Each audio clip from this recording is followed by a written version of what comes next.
우리는 18장에서 천국인, 천국 사람의 삶의 모습을 우리가 함께 배웠습니다. 자, 오늘의 말씀은 예수님께서 이 갈릴리 이 지역의 사역을 마치시고 예루살렘에 올라가서 십자가에 죽기 위한 마지막 예루살렘 길을 가서 여당 건너편인 유대 지경에 이른 말씀을 우리에게 해주고 있습니다. 유대 땅에 오니까 많은 무리들이 예수님을 따랐고, 그리고 예수님 그 많은 무리들에게 병을 고쳐 주셨습니다.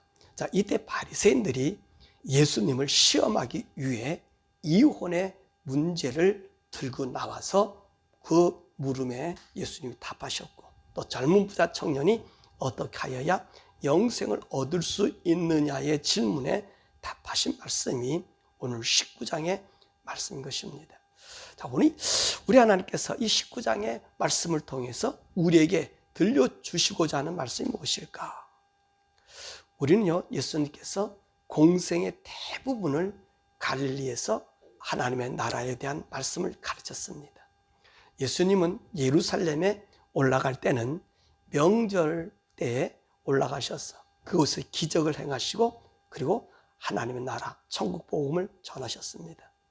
이렇게 예수님께서는 이제 갈릴리를 중심해서 복음을, 또 이방 지역에 복음을 전하셨습니다. 그런데 오늘은 이제 그 장소가 이 갈릴리의 모든 사역을 마치시고 예루살렘에 올라가서 유다의 마지막 그 사역을 마치는데, 오늘 유대 땅에 오자 가장 첫 질문이 바로 이혼의 문제를 들고 나왔던 것입니다. 그동안 예수님과 대제사장과 장로들과 그리고 서기관들, 바리새인들, 사두개인들, 이르는 사람들과 많은 대립을 가져왔습니다. 그래서 안식일 문제, 장로 유전의 문제, 귀신을 쫓아내는 문제, 그리고 예수님이 하나님의 아들인, 그러면 그 메시아의 표적을 요구하는 그런 질문들도 많이 받고 예수님도 대답했습니다. 자, 이렇게 예수님과 많은 문제를 다뤘지만 정작 우리 예수님은 그 많은 시간을 이 서기관들과 함께 율법을 다루기보다는 오늘 천국에 대한 복음을 많이 가르쳤음을 우리가 볼 수 있습니다. 그래서 예수님께서 이 복음서를 보면 각 장마다 천국이라는 말이 안 들어간 곳이 없을 정도로 이 천국에 대한 말씀을 우리에게 가르쳤습니다. 그래서 우리 모두가 천국에 대한 비유를 들었었고, 천국에 들어갈 자격을 모든 사람들에게 가르쳤던 것을 볼 수 있습니다. 유대인들은 이 메시아가 이 땅에 오면 그 유대 나라는 존귀한 나라가 된다고 믿었고, 또 메시아는 영원히 그 땅을 다스린다고 이야기했었습니다. 그런데 우리 예수님께서는 이 땅에 왕국을 이루는 것이 아니라 죽은 이후에 천국을 말함으로 오늘 이들의 반발을 산 것입니다. 이렇게 예수님의 가르침을 가지고 이제 유대 땅에 오니 가장 먼저 이들이 시험한 말씀, 바로 이혼의 문제였던 것입니다. 이 이혼의 문제는 율법, 모세 오경에서 모세로부터 이혼을 하도록 허락한 신명기 24장 1절에서 4절의 말씀, 바로 그것인 것입니다. 그래서 이들은요, 이혼을 해도 된다고 믿고 있었습니다. 더욱이 이혼은 여자가 주도된 것이 아니라 남자에 의해서 자행되는 남자의 특권이었습니다. 예수님은 산상수훈에서 이 이혼에 대하여 말씀하셨습니다. 또 마태복음 5장 31절 32절의 말씀 보면 누구든지 아내를 버리려거든 이혼 증서를 줄 것이라 하였으나 나는 너에게 이르노니 누구든지 음행한 이유 없이 아내를 버리면 이는 그로 간음하게 하며 누구든지 버림받은 여자에게 장가드는 자도 간음함이라. 이 말씀을 바로 이 바리새인들이 들고 나온 것입니다. 왜냐하면 이 이혼 규정은 모세가 율법으로 인정하였고, 또 장로의 전통으로 남자가 여자를 내보내줄 규정을 갖고 있기 때문에 그렇습니다. 그래서 이 장로 유전의 규정을 보면 여자가 남편에게 불순종한다든지, 또 남자에게 투기를 한다든지, 왜냐하면 이 당시에는 남자가 여러 명 여자를 둘 수 있기 때문에 투기를 한다든지 그러면 이혼의 대상이 됐고요. 남편에게 자식을 낳아주지 못하면 이 이혼의 대상이 되었습니다. 그래서 이 이혼의 조항은 모두가 남자에 의해서 좌우되는 남자 우위의 조항들이었던 것입니다. 이 이혼을 묻는 바리새인들에게 예수님은 대답은 아주 분명하게 딱 한 가지였습니다. 이혼은 불가다라고 하는 것입니다. 4절의 말씀 보니까 예수께서 대답하여 이르시되 사람을 지으시니가 본래 그들을 남자와 여자로 지으시고 말씀하시기를 그러므로 사람이 그 부모를 떠나서 아내에게 합하여 그 둘이 한 몸이 될지라 하신 것을 읽지 못하였느냐. 그런즉 이제 둘이 아니요 한 몸이니 그러므로 하나님이 짝지으신 것을 사람이 나누지 못할지니라 하시니. 오늘 여기서 무엇을 말씀하고 있어요? 이혼의 불가를 얘기하시면서 오늘 남자 위주의 결혼관이 아니라 이 결혼은 남자와 여자의 동등한 관계를 말씀하고 있는 것입니다. 그래서 하나님이 남자와 여자를 지으시고 라고 하는 말씀에서 남자와 여자는 동등되이 창조됨을 이야기하고 있는 것입니다. 그래서 여자가 불합리한 조건으로 이혼당하는 것이 잘못됨을 말씀하고 있는 것입니다. 그리고 또한 이 이혼은 있을 수 없음을 이야기해 주시는 거예요. 왜냐하면 부모를 따라 한 몸이 되며 이는 하나님이 짝지으신 것이다 라고 말하고 있는 것입니다. 그랬잖아요. 이것은요 창세기 하나님께서 인간을 만드시고 나서 2장 24절에 하신 말씀이거든요. 이건 하나님이 정해졌기 때문에 떠날 수 없다는 거예요. 그리고 남자는 또 여자는 그 부모를 떠나서 서로가 한 몸이 되라고 이야기하는 것입니다. 그러면 언제 이혼할 수 있는가? 우리 예수님께서 말씀하셨어요.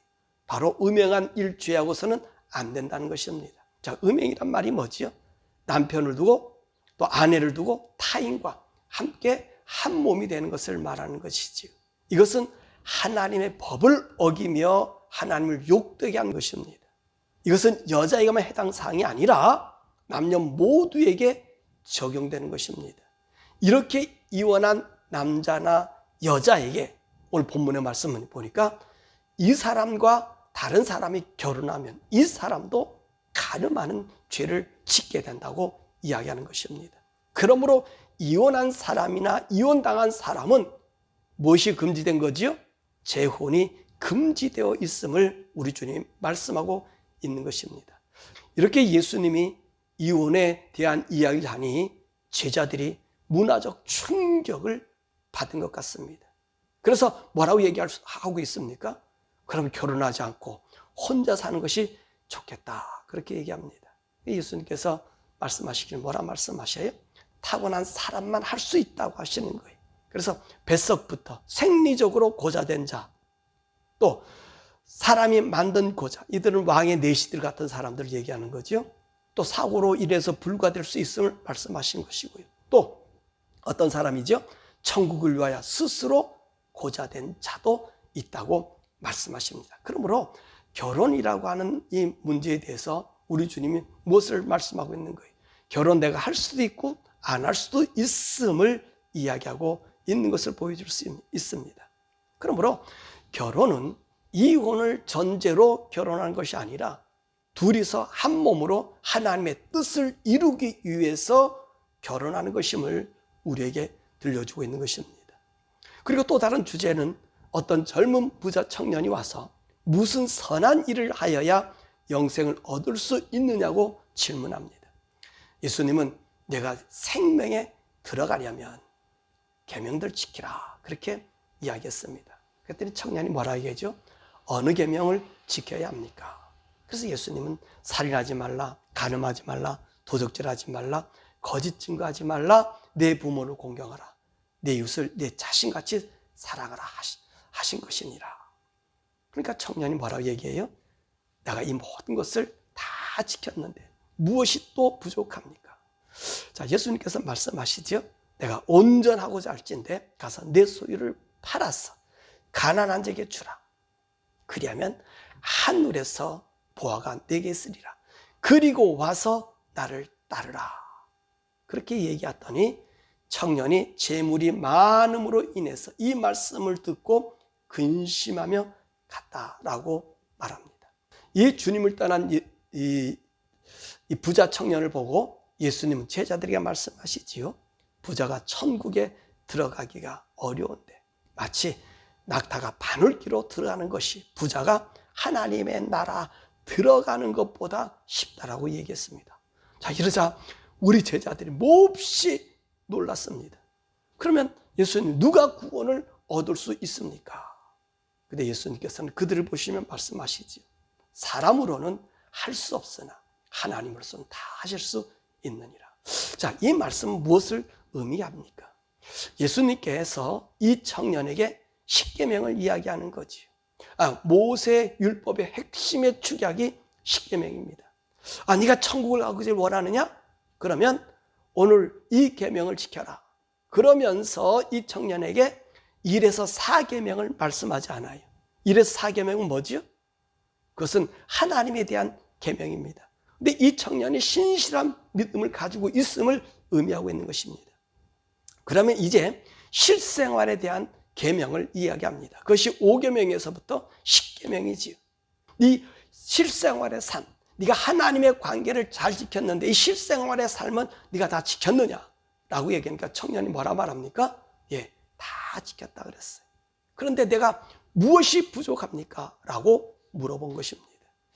사실 이 청년이요, 율법에 기록한 대로 모든 것을 다 잘 지킨 것입니다. 자, 이 말하면 이 청년은 율법에 흠이 없는 사람입니다. 율법으로 따지면 이 청년은 영생을 얻을 수밖에 없습니다. 그런데 예수님은 이 청년이 무엇이 부족하냐는 이 질문에 주님 이렇게 말씀하십니다. 내게 있는 모든 재산을 다 팔아 가난한 자에게 주라. 그리하면 하늘의 보화가 내게 있으리라. 그리고 와서 나를 따르라. 그런데 이 청년이 이 재물 때문에 근심하며 갔다는 것입니다.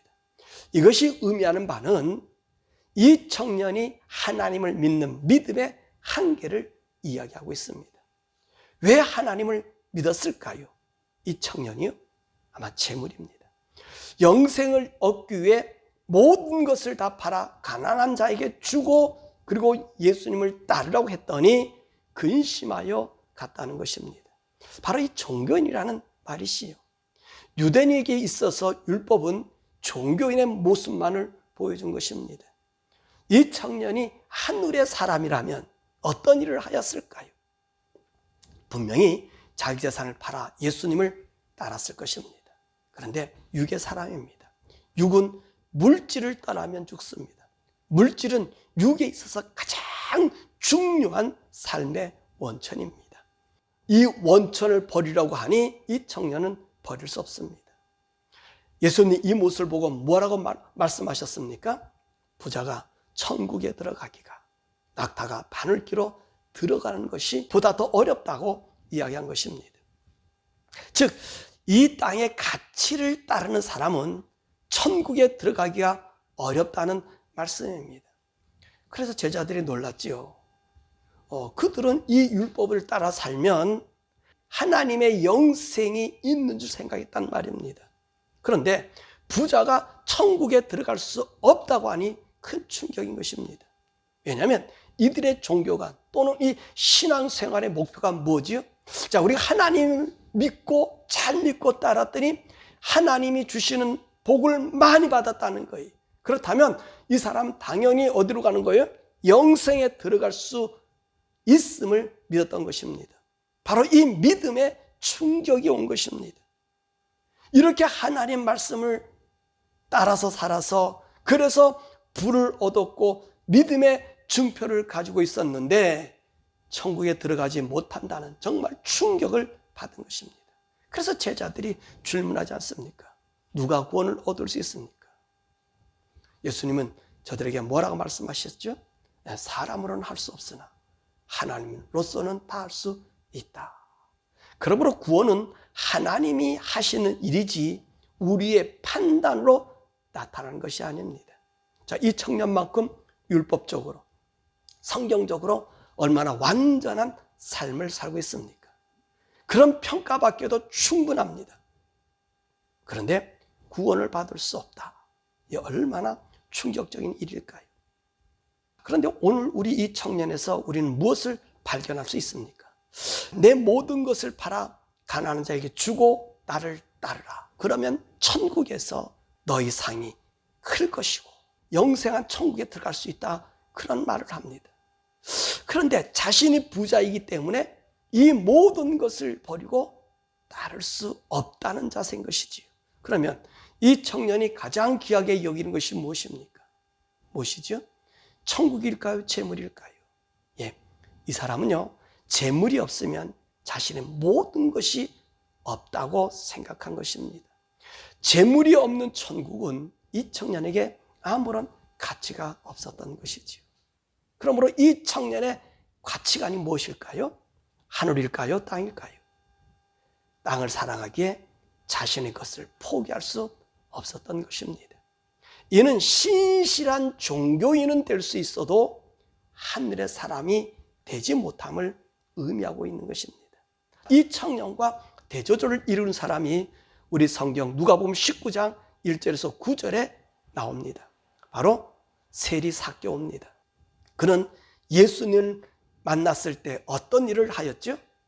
자신의 재물의 반을 가난한 자에게 주고, 만약에 내가 남의 것을 도둑질한 것이 있으면 4배를 갚겠다고 했었습니다. 이때 예수님께서 삭개오에게 뭐라고 선언하지요? 예수께서 이르시되 오늘 구원이 이 집에 이르렀으니 이 사람도 아브라함의 자손임이라. 여러분, 이 삭개오의 가치관이 무엇이었을까요? 하늘이었을까요? 땅이었을까요? 재물이었을까요? 이분의 가치관은 천국입니다. 구원입니다. 그래서 구원이 이게 이 구원을 얻기 위해 자신의 모든 것을 포기하고 이 천국을 소유한 것입니다. 또한 하나님이 다 하실 수 있다는 말은 율법적으로 하나님의 말씀을 따라 살았다고 해서 구원을 얻는 것이 아니란 말씀입니다. 베드로가 이야기하지요. 보소서 우리가 모든 것을 버리고 주를 따라 싸운데 우리가 무엇을 얻을 수 있습니까?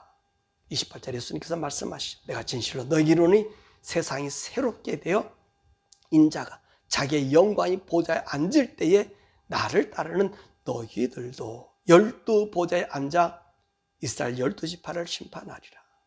또 내 이름을 위하여 집이나 형제나 자매나 부모나 자식이나 전토를 벌인 자마다 여러 배 받고 영생을 상속하리라. 이 말씀을 들은 베드로는요, 자신들은 자신의 것을 팔아서 가난한 자들에게 준 적이 없어요. 그러죠? 그들은 오직 예수님께서 따라오라고 해서 모든 것을 버리고 따랐을 뿐입니다. 그런데 무엇을 받을 수 있습니까? 라고 물어보았습니다. 예수님 무엇을 약속하셨죠?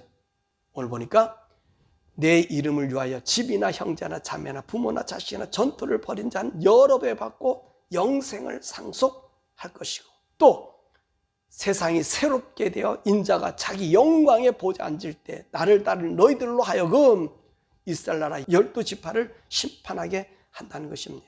자, 여기 말씀 보면 나를 따른다는 이 의미는 하나님의 길로 산다는 것이고 하나님이 하시는 대로 삶의 방향을 정한다는 그 낱말의 뜻이 있다는 말씀입니다. 바로 하나님의 길로 하나님이 정해준 삶의 방향으로 살 때 우리 성도가 구원을 얻게 된다는 것이지. 우리가 보는 율법적인 모습이 아니라 하나님의 원하시는 삶의 방향으로 사는 것을 이야기하고 있는 것입니다. 그러므로 이 신약 성도들의 모습은 바로 이런 삶이라는 거지요. 예수님의 삶으로 사는 삶, 천국을 위한 삶을 사는 것, 이것이 하나님을 따르는 삶이라는 것입니다. 그런데 우리는 어떤 삶을 살고 있는가? 우리는요, 예수님을 믿는다 하면서 예수님을 따라 살고 있지 않습니다. 예수님을 믿으나 우리는 나를 따라 삽니다. 그것이 바로 이 부자 청년과 같은 모습이라는 것이지. 예수님을 따른다는 것은 예수님께서 하신 그 가치를 위해 사는 것입니다. 천국을 위해 이 땅의 모든 것을 포기할 때 영생을 우리에게 주시고 우리는 그 영생을 받게 된다는 말씀인 것입니다.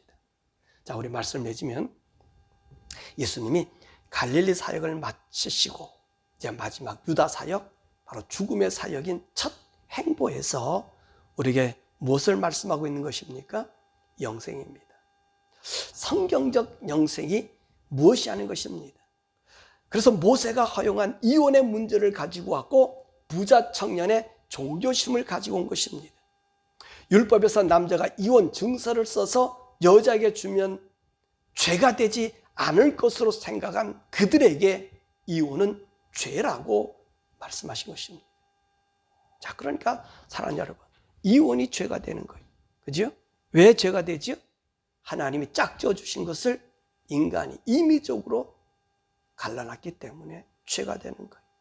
그렇다면 이혼이 죄가 된다면 오늘의 동성연애 또는 게이, 레즈비안, 성전환, 동성과의 결혼, 대중들에게 자기들의 성의 정체성을 알리는 이 축제, 또 자기들의 성별을 자기들이 마음대로 정할 수 있는 이 일, 바로 이 LGBTQI는 하나님께 얼마나 큰 죄악, 하나님을 모독하는 죄의 죄를 저지르고 있는지를 우리가 볼 수 있는 거예요. 그래서 LGBTQ를 옹호한다든지 그것을 선언한 교단이나 목사나 교회는 이 죄악을 저지르고 있다는 것입니다. 이들이 예수님의 구원을 얘기하고 수많은 선교를 한다 한들 이들은 하나님을 증거하는 것이 아니에요. 바로 이 LGBTQ의 하수인이 된 사단의 하수임을 우리가 보게 되는 것입니다. 자, 그렇다면 이혼한 사람은 언제 결혼할 수 있을까 하는 것입니다. 우리가 결혼하지 않는 것이 좋겠다라고 오늘 예수님의 제자들이 얘기했잖아요. 그러면 이혼한 사람, 또 이혼당한 사람이 결혼할 수 있는 그때가 언제지요? 그 상대가 죽고 난 다음에는 가능합니다. 왜냐하면 이들과의 관계와 의무가 종결되었기 때문이지요. 재혼을 하려면 상대방이 죽고 난 후에야 우리가 결혼하면 죄를 범하지 않고 하나님의 법을 이룰 수 있는 겁니다. 그런데 보세요. 왜 우리 서구 기독교가 각종 죄악의 온상의 터전이 되고 있습니까? 이들이 이것을 지금 잘못하고 있기 때문에 그래요. 이 결혼의 문제, 이 가정의 문제를 정확히 다루고 있지 않고 모든 것을 하나님 은혜, 예수님의 십자가의 사랑의 은혜만 강조한 나머지 방종함을 넘어 물나람이 되고 있다는 것입니다.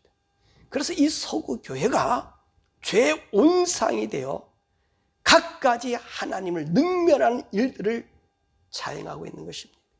이것을 오늘 현 시대에 우리가 보고 있는 거예요. 그러므로 이제는 우리의 참 믿음의 길을 가야 합니다.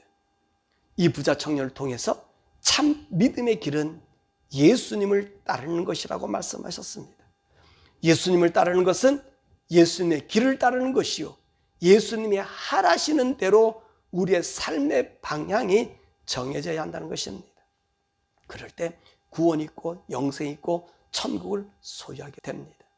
종교인은 천국에 못 갑니다. 잘못된 성경과는 천국에 가지 못하게 하는 정말로 종교인들만 양성하고 있다는 것입니다. 또한 오늘 이 19장의 말씀은 아주 의미 있는 말씀이 이 말씀이 있습니다.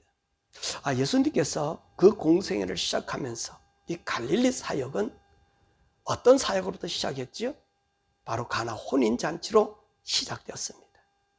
그런데 오늘 예수님의 마지막 유다 사역은 무엇으로부터 시작되고 있습니까? 이혼의 질문으로 시작합니다.